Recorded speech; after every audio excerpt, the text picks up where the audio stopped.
DNA technology करने के लिए हमें 3 टूल्स चाहिए। स्पेसिफिक सीक्वेंस पे जाके ये डीएनए को काट, हम लोग बोलते हैं स्पेसिफिक पैलिंड्रोमिक सीक्वेंस। यहाँ पर ये खाली रह गया, इधर एक खाली है, आएगी यानी कि हीमोफिलियस ऑफ डीएनए।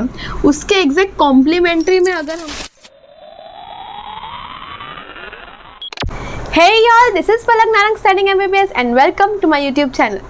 So आज हम सेकेंड लेक्चर के साथ चालू करेंगे बायोटेक्नोलॉजी प्रिंसिपल एंड प्रोसेसेस वाला जो चैप्टर हमने चालू किया था उससे।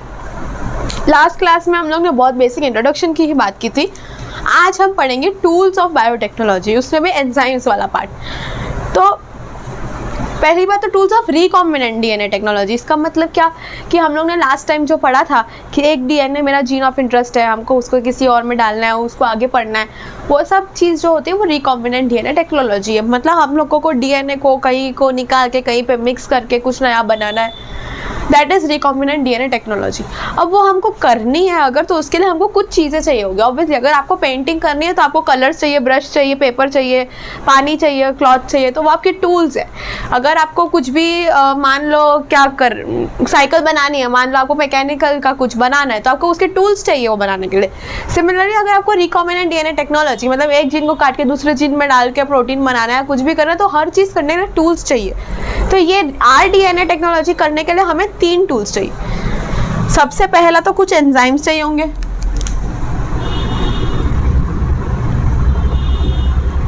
अगर आपको याद हो तो मैंने बताया था लास्ट क्लास में, जीन ऑफ इंटरेस्ट निकालने के लिए मैंने एंजाइम से वो जीन तोड़ा था, उसको मैंने डालने के लिए एक प्लाज्मिड के अंदर डालने के लिए मैंने एक एंजाइम यूज़ किया था। तो वो सारे एंजाइम्स यूज आएंगे। कौन कौन से एंजाइम हो सकते हैं? रेस्ट्रिक्शन एंडोन्यूक्लियस,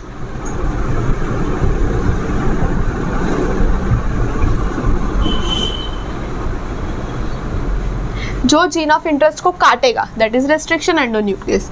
उसके अलावा हो सकता है डीएनए लाइगेज, ये सब हम डिटेल में पढ़ेंगे। फिर हो सकता है अल्कलाइन फॉस्फेटेस,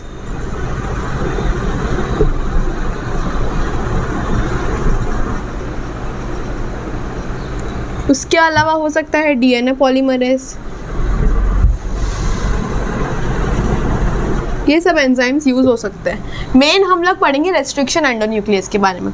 एंजाइम्स हो गया, उसके बाद वेक्टर, जो प्लाज्मिड है, जो हमारा एक जीन को दूसरे जीन तक लेकर, एक जीन को प्लाज्मिड के अंदर डालेंगे तो वो एक ऑर्गेनिज्म के अंदर लेके जाएगा, तो दैट इज वेक्टर, वो चाहिए। फिर किसके अंदर लेके जाएगा? होस्ट के अंदर, तो वो होस्ट की ऑर्गेनिज्म चाहिए। 3 चीज़ हमें चाहिए रिकॉम्बिनेंट डीएनए टेक्नोलॉजी करने के लिए। जस्ट इनके हमने लास्ट वीडियो नहीं देखा और आपको सब ऐसे कुछ समझ में नहीं आ रहा, तो मैं एक बार फिर से बोल देती हूँ। एक जीन था हमारा, मैंने ये इतना जीन ऑफ इंटरेस्ट लिया था, रेस्ट्रिक्शन एंडोन्यूक्लियस लिया, उससे ये जीन ऑफ इंटरेस्ट को मैंने काटा, वो काटा तो अब मेरे पास ये रहा मेरा जीन ऑफ इंटरेस्ट, ठीक है। उसके बाद ये जीन ऑफ इंटरेस्ट मैंने किस में डाला? एक प्लाज्मिड में डाला। ये क्या है? प्लाज्मिड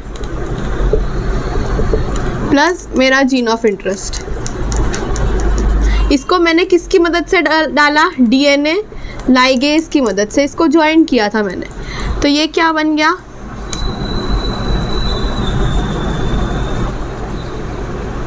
प्लाज्मिड, और ये था हमारा वेक्टर। तो ये प्लाज्मिड और मेरा जीन ऑफ इंटरेस्ट दोनों साथ में मिल गया। वो मैंने किसके अंदर डाल दिया? ई कोलाई के अंदर, मान लो कोई बैक्टीरिया के अंदर। तो ये क्या हो गया हमारा? Recombinant organism. तो ये हम लोग ने क्या किया? जीन ऑफ इंटरेस्ट को एक ऑर्गेनिज्म के अंदर डाल दिया। अब जब ये मल्टीप्लाई करेगा तो प्रोटीन बनाएगा, ऑब्वियसली ट्रांसक्रिप्शन ट्रांसलेशन करके प्रोटीन बनाएगा। तो वो प्रोटीन जो बनेगा वो हमारे काम का होगा। ये प्रोसेस है पूरी रिकॉम्बिनेंट डीएनए टेक्नोलॉजी की। उसमें हमको 3 चीज़ चाहिए। सबसे पहले कुछ एंजाइम्स चाहिए, जैसे ये हो गया, वेक्टर चाहिए, और होस्ट ऑर्गेनिज्म, ये रहा होस्ट ऑर्गेनिज्म। ये 3 चीज़ चाहिए।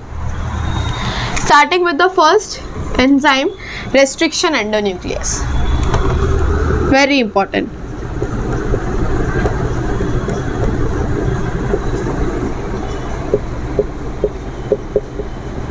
सबसे पहले तो इसकी हिस्ट्री की बात करते हैं कि रेस्ट्रिक्शन एंडोन्यूक्लियस आया किधर से।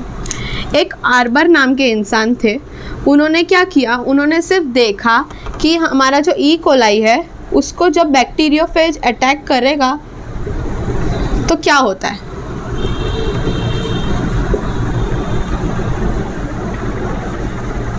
बैक्टीरियोफाज में ऐसे लिख रही हूँ, समझ जाना। एक बार अगर बैक्टीरियोफाज जो कि एक वायरस है, उसने अगर ई कोलाई को अटैक किया तो वो ई कोलाई ऐसे ही अपने आप को अटैक होने देगा? नहीं ना। ई कोलाई क्या करेगा, बैक्टीरियोफाज के डीएनए के अगेंस्ट के लिए 2 एंजाइम बनाएगा। एक बनाता है रेस्ट्रिक्शन एंडोन्यूक्लियस,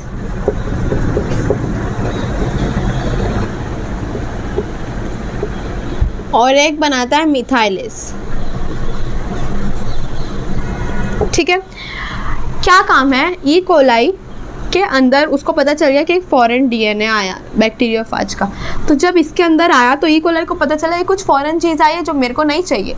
तो वो क्या करेगा, पहले रेस्ट्रिक्शन एंडोन्यूक्लियस सीक्रेट करेगा। रेस्ट्रिक्शन एंडोन्यूक्लियस का काम क्या है कि एक स्पेसिफिक सीक्वेंस पे जाके ये डीएनए को काट देगा, इस डीएनए को काट देगा। अब वो डीएनए को काटेगा तो आगे जो रेप्लिकेशन है वो सब प्रोसीड नहीं करेगी, तो इसका काम हो गया। रेस्ट्रिक्शन एंडोन्यूक्लियस जाके काटेगा। मिथाइलेज 5 प्राइम एंड में मिथाइल ग्रुप की एडिशन कर दे, CH3 ग्रुप, वो भी आगे फर्दर प्रोसीड नहीं करने देगा। तो अभी हमारा काम मिथाइलेज का नहीं है, हमारा काम रेस्ट्रिक्शन एंडोन्यूक्लियस का। तो एक्चुअली में स्टोरी ऐसी थी कि आर्बर ने बैठ के देखा कि ई कोलाई ने ये 2 एंजाइम सीक्रेट किए, फिर वहाँ से आइडिया आया कि रेस्ट्रिक्शन एंडोन्यूक्लियस जो है वो हम अपने सेल्फिश यूज़ के लिए भी यूज़ कर सकते हैं। उसको हम कोई भी मर्जी का डीएनए काटने के लिए बोल सकते हैं, क्योंकि रेस्ट्रिक्शन एंडोन्यूक्लियस बहुत स्मार्ट होता है, उसको पता होता है कि किसको किधर कट करना है, उसको बहुत अच्छे से पता होता है। एक स्पेसिफिक सीक्वेंस होती है, वो वहीं पर ही कट करता है, तो वो हमारे लिए बहुत ईजी हो जाता है। तो यहाँ से निकाला हमने, ओहो वाह, ई कोलाई के अंदर तो रेस्ट्रिक्शन एंडोन्यूक्लियस है जो इतना अच्छा काम कर रहा है, हम यूज़ कर लेते हैं। एक बात याद रखना, restriction endonuclease is always obtain from prokaryotes, सिर्फ बैक्टीरिया से ही आ सकता है, क्योंकि वही बनाती है, वही उनका डिफेंस मैकेनिज्म है ना, तो वही बनाएंगी। क्या लिखना था मेरे को, रेस्ट्रिक्शन एंडोन्यूक्लियस ऑलवेज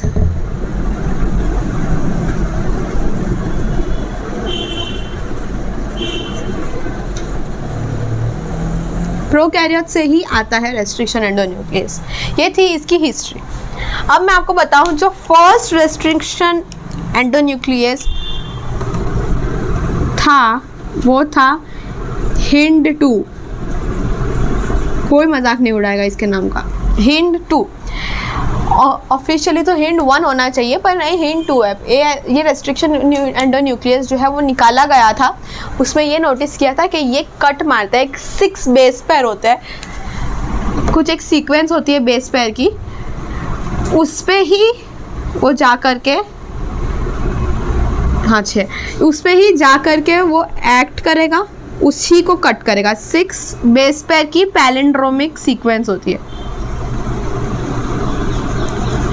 अब पैलिंड्रोमिक क्या होता है? पैलिंड्रोमिक एक ऐसी चीज़ होती है जो आगे से और पीछे से सेम साउंड करती है। जैसे कि for an example, general life में एक नाम देखो, मलयालम।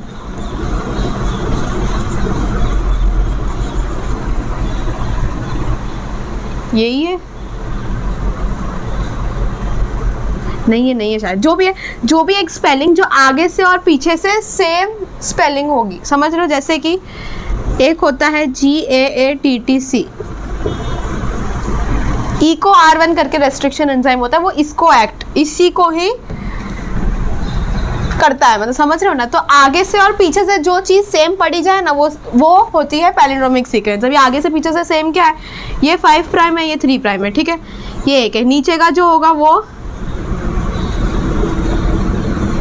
ऐसा होगा, है ना? तो ये यहाँ से सेम पड़ी जा रही है, इसलिए इसको पैलिंड्रोमिक सीक्वेंस बोलते हैं। अगर आपको रियल लाइफ के कोई भी ऐसे नाम याद है जिसको आगे से और पीछे से सेम पढ़ा जाता है तो वो आप मेरे को बताना। अदरवाइज अगर हम बेस पेयर की बात करें तो आगे से जो पढ़ेंगे और बेस पेयर का जो कॉम्प्लीमेंट्री होगा वो यहाँ से पढ़ेंगे, वो दोनों अगर सेम हो तो उसको हम पैलिंड्रोमिक सीक्वेंस बोलते हैं। वही पैलिंड्रोमिक सीक्वेंस पे रेस्ट्रिक्शन एंडोन्यूक्लियस आके एक्ट करेंगे, वहीं पर ही वो कट करेंगे स्पेसिफिक सीक्वेंस में। अगर मैं for an example eco R1 का एग्जाम्पल लूँ जिसकी बात करें, तो वो यहाँ पर आकर के कट कर देगा। तो यहीं पर कट करेगा एवरी टाइम, वो कोई और जगह कट करेगा ही नहीं।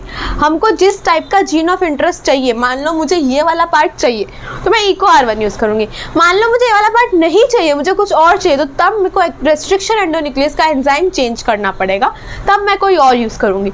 तो क्या वो स्पेसिफिक जगह पे जाके काटेगा और मुझे पता चलेगा कि मेरे पास जो जीन ऑफ इंटरेस्ट है वो एकदम परफेक्ट है, ऐसे कुछ भी टुकड़े नहीं आए मुझे, क्योंकि DNA तो मुझे दिख नहीं रहा है ना, मुझे कैसे पता चलेगा कि जीन ऑफ इंटरेस्ट कट रहा है, वही मेरे पास आ रहा है, वही इसीलिए क्योंकि स्पेसिफिक जगह पर कट लगेगा।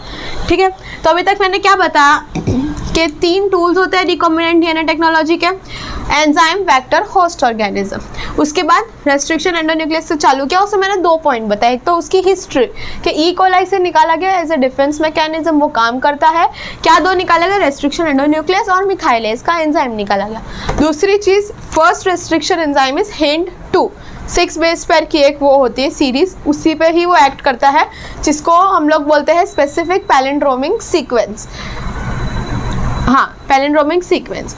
अब हम बात करते हैं कि ये रेस्ट्रिक्शन एंडोन्यूक्लियस का नामकरण कैसे हुआ, HIND-2, EcoR1 मैंने कैसे नाम दिया, वो इजी है बहुत, पहले उससे करते हैं। तो ये लिख लो, हमने स्टार्ट किया रेस्ट्रिक्शन एंडोन्यूक्लियस के साथ। ठीक है, क्या क्या पढ़ा हमने, उसकी हिस्ट्री क्या क्या था कि ऑब्टेन्ड फ्रॉम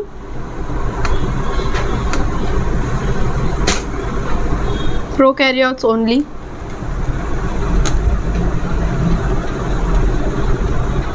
हिस्ट्री में हमने क्या पढ़ा, क्या क्या निकला था, रेस्ट्रिक्शन एंडोन्यूक्लियस और methylase.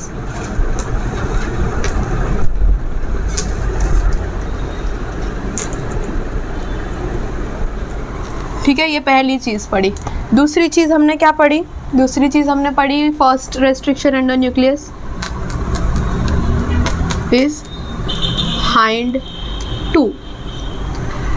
This will recognize a specific base pair sequence which is 6 base pair long, लिख देना लिखना हो तो, और which is also known as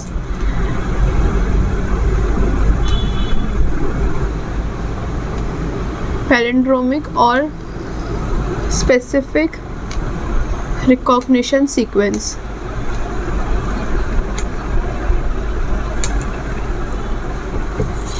को ये आइडेंटिफाई करेगा। ठीक है, इसके अलावा हमने एक और मैं बात बता देती हूँ कि उस समय तो 1 आध 2 जितने भी थे रेस्ट्रिक्शन एंडोन्यूक्लियस मिले थे, अब we have more than 900 restriction endonucleases enzyme identified and use किए जा रहे हैं वो। So more than 900 are used. उसके अलावा कुछ बोला मैंने? ठीक है, अभी पहले है ना, आगे बढ़ते हैं, कुछ होगा तो ऐड कर देंगे। रेस्ट्रिक्शन एंडोन्यूक्लियस ये क्या है, इसका नामकरण जो मैंने बताया था वो बाद में करते हैं, पहले एक बार देख लो। रेस्ट्रिक्शन एंडोन्यूक्लियस, एंडोन्यूक्लियस न्यूक्लियस है, ये क्या है, न्यूक्लियस। क्यों मैं ऐसा बार बार बोल रही हूँ,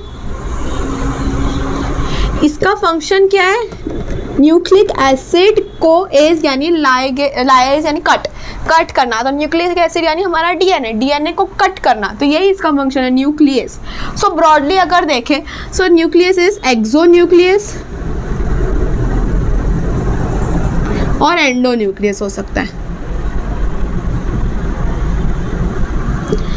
just as the name suggest, same वही करेंगे। एक्सोन्यूक्लियस का मतलब क्या है, मान लो ये हमारा न्यूक्लिक एसिड है यानी कि डीएनए है, अगर डीएनए को कोई बाहर से कट करे, बाहर की साइड से, that is exonuclease.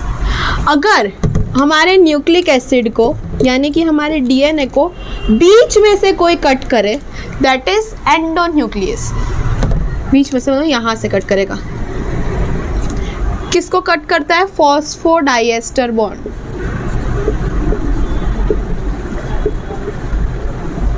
Phosphodiester bond को कट करता है एंडोन्यूक्लियस। सो क्या हुआ, यहाँ पे साइड पे जो कट हुआ वो एक्सोन्यूक्लियस, एग्जैक्टली बीच में जो कट हुआ वो एंडोन्यूक्लियस। इसके अलावा कट और भी तरीके के हो सकते हैं, ये तो टाइप ऑफ न्यूक्लियस है, तो हम यही रेस्ट्रिक्शन एंडोन्यूक्लियस की बात करेंगे। इस पे भी अगर हमको कट देखना हो तो 2 तरीके के हो सकते हैं, एक होता है sticky which will produce sticky and, और एक होता है प्रोड्यूसिंग ब्लंट एंड। इसका मतलब क्या, इसका मतलब ये कि मान लो ये हमारा सीक्वेंस है, एक इधर कट हुआ एक इधर कट हुआ, ठीक है, तो अल्टीमेटली जो हमारा बनेगा वो क्या बनेगा, ऐसे मान लो ये है,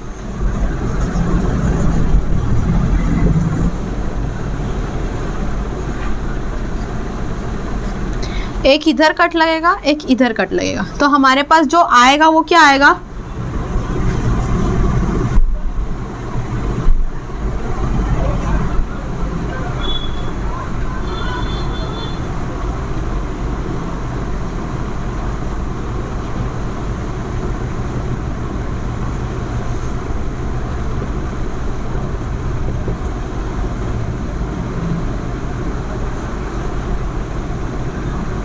समझ रहे हो मैंने क्या बनाया?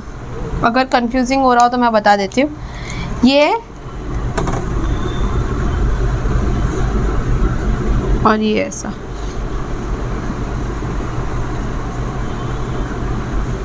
मतलब ये वाला जो पार्ट है इतना वाला ये एक एंड बनेगा, ये वाला जो पार्ट है ये एक एंड बनेगा। यहाँ पर ये खाली रह गया, इधर एक खाली है, ये पूरा खाली रह गया, इधर खाली है। तो इसका मतलब इसको हम लोग बोलते हैं स्टिकी एंड, आड़ा टेढ़ा। तो अब क्या है, ये वाला जो पार्ट है ये हमारे पास एम्प्टी है, इसको हाइड्रोजन बॉन्ड चाहिए। तो किसी और के साथ जाके, जैसे कि अब मैंने जीन ऑफ इंटरेस्ट निकाला, ये मान लो ये डीएनए जिसका जीन ऑफ इंटरेस्ट मुझे निकालना है, तो यहाँ से मैं कट लगाऊंगी, रेस्ट्रिक्शन एंडोन्यूक्लियस से मैं कट लगाऊंगी। तो मैंने मान लो कि ऐसा कोई रेस्ट्रिक्शन एंडोन्यूक्लियस यूज़ किया जो स्टिकी एंड से कट करता है, ऐसा कट करता है कि वो स्टिकी एंड प्रोड्यूस करे। यानी कि क्या होता है, मान लो मैंने ये वाला एंजाइम यूज़ किया जिसने इस तरीके से कट किया, GATTC है तो इधर A पे और इधर A और G के बीच में कट किया, तो मेरे पास एक ऐसा एंड आया जिसमें AATT खाली है, दूसरा एंड आया जिसमें AATT खाली है। तो इमीडिएटली वो चाहेगा कि मेरे को कोई और चिपको, क्योंकि यहाँ पे हाइड्रोजन बॉन्ड्स खुले पड़े, वो ऐसा नहीं चाहेगा। इमीडिएटली मैं जीन ऑफ इंटरेस्ट को अगर प्लाज्मिड में डाल दूँ तो यहाँ पे ये वाली जीन और प्लाज्मिड की जो जीन है वो दोनों के हाइड्रोजन बॉन्ड कनेक्ट होंगे, फॉस्फोडाइस्टर बॉन्ड कनेक्ट होंगे, और ये बन जाएगा हमारा पूरा रिकॉम्बिनेंट डीएनए जो हमें चाहिए था आगे रिकॉम्बिनेंट डीएनए टेक्नोलॉजी करने के लिए। तो वही मैंने किया, स्टिकी एंड प्रोड्यूस करेंगे तो क्योंकि खाली होगी तो इमीडिएटली वो स्टिक होने की चांस होगी, इसलिए इसको स्टिकी एंड बोलते हैं। ब्लंट एंड क्यों नहीं, क्योंकि ब्लंट एंड में मान लो GATTC है, पैलिंड्रोमिक सीक्वेंस, तो यहीं से कट करेगा। तो अब हाइड्रोजन बॉन्ड्स टूटे हुए नहीं है, वो ठीक है ये भी स्टिक होगा बट उतना अच्छे से नहीं होगा जितना अच्छे से ये होगा, ये एकदम आराम से स्टिक हो जाएगा इजीली, इसीलिए स्टिकी एंड्स प्रोड्यूस करेगा। कुछ एंजाइम्स ऐसे होते हैं जो स्टिकी एंड प्रोड्यूस करते हैं, कुछ एंजाइम्स ऐसे होते हैं जो ब्लंट एंड्स प्रोड्यूस करते हैं। जो स्टिकी एंड, अब हर एंजाइम का अपना अलग अलग फंक्शन होता है, कभी हमको स्टिकी एंड्स चाहिए होता है, कभी ब्लंट एंड्स चाहिए होते हैं, उसके डिपेंडिंग हम लोग वो एंजाइम यूज़ करते हैं। तो इसका एक एग्जाम्पल तो है इको R1,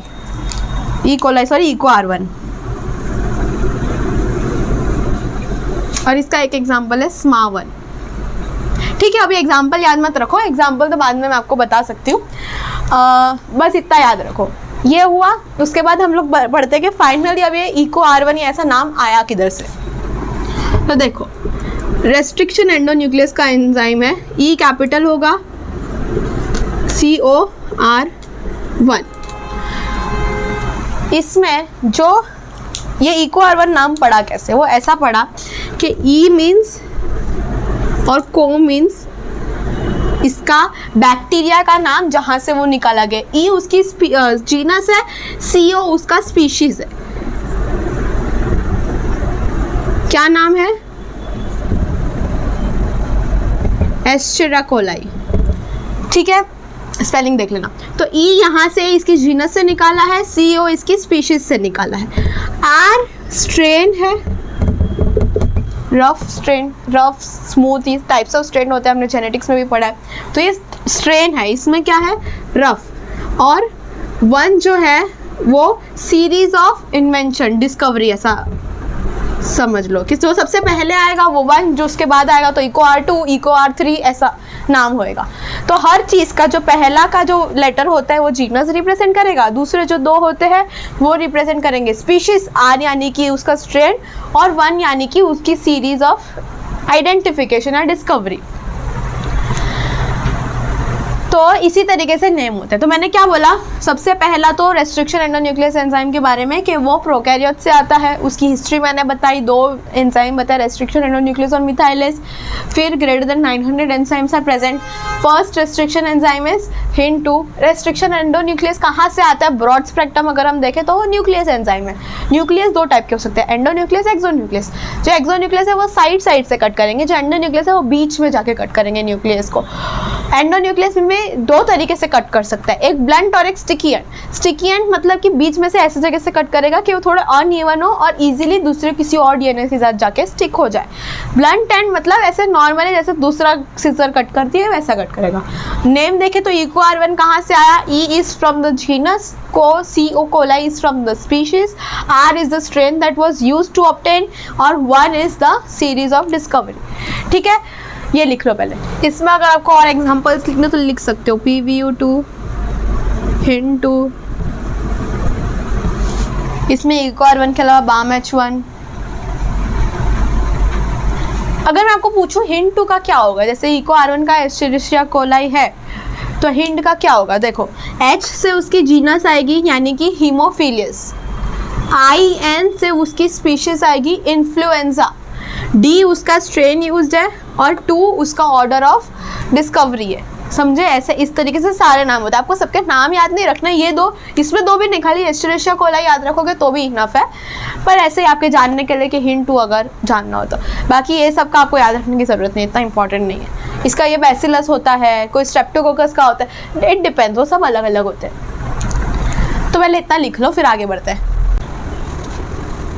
तो ये बात हमारी कंप्लीट हुई रेस्ट्रिक्शन एंडोन्यूक्लियस की। अब 2-3 और एंजाइम है जिसके बारे में सिर्फ हम एक एक लाइन पढ़ेंगे, ज़्यादा नहीं। सबसे पहले डीएनए लाइगेज है, पहले सारे नाम लिख लेते हैं। फिर उसके बाद DNA polymerase,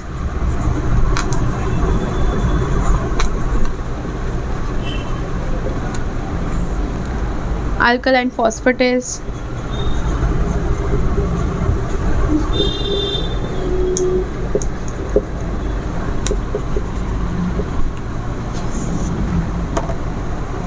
T4 polynucleotide kinase.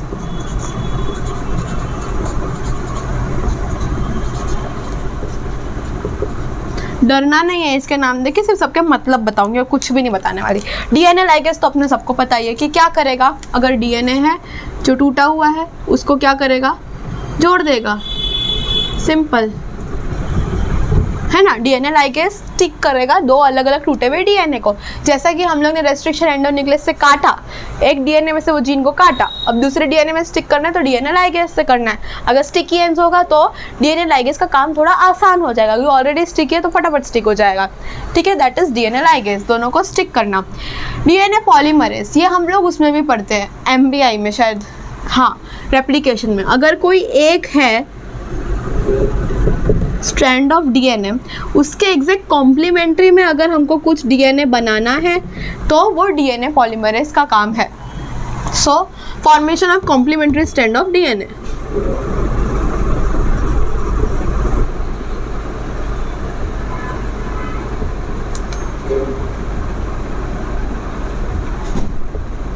ठीक है, ये डीएनए पॉलीमरेज का काम है। एल्कलाइन फॉस्फेटेज क्या करेगा? Addition of phosphate group. हाँ,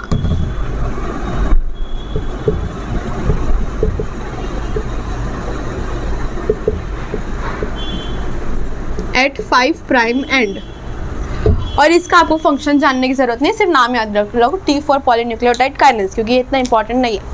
तो हर एंजाइम का अपना अलग अलग फंक्शन है और हर एंजाइम अलग अलग जगह पे यूज़ होती है। जैसे डीएनए लाइगेज स्टिक करेगा, पॉलीमरेज रेप्लिकेशन करेगा यानी कि नया स्ट्रैंड को फॉर्मेशन करेगा, alkaline phosphatase will add the phosphate group to the 5 prime end, और एक नाम है T4 polynucleotide kinase. That's it. Enzymes वाला पार्ट यहीं पे खत्म होता है। नेक्स्ट हम करने वाले हैं vectors. Vectors also a very important topic. ये सब क्या है? बेसिक्स बनाएंगे। अगर बेसिक नहीं समझ में आएगा तो बायोटेक कुछ भी समझ में नहीं आएगा। उसमें हम PBR 322, PU, C8 ये सब के स्ट्रक्चर पढ़ेंगे। अभी जो मैंने आपको बताया hint 2, SMA1, PVU2, PST1, BAMH1, जो भी मैंने बताया EcoR1, वो सब उसमें आएंगे। बहुत इंटरेस्टिंग टॉपिक है, मज़ा आएगा करने में अगर आप करो तो अच्छे से। तो नेक्स्ट लेक्चर में वो हम करेंगे, लेकिन वेक्टर्स वाला टॉपिक आज हम एंजाइम्स पर ही रखते हैं, वहीं पर कंप्लीट करते हैं। नेक्स्ट लेक्चर में वी विल स्टडी क्या बोला मैंने? वेक्टर्स। हाँ, वेक्टर्स करेंगे। बहुत अच्छा टॉपिक है, प्लीज़ अच्छे से पूरा करना, बहुत अच्छे से समझ में आ जाएगा। क्वेश्चंस लगा लो अगर कुछ लगते हैं तो। और that's it, I will meet you in my next one, till then bye bye.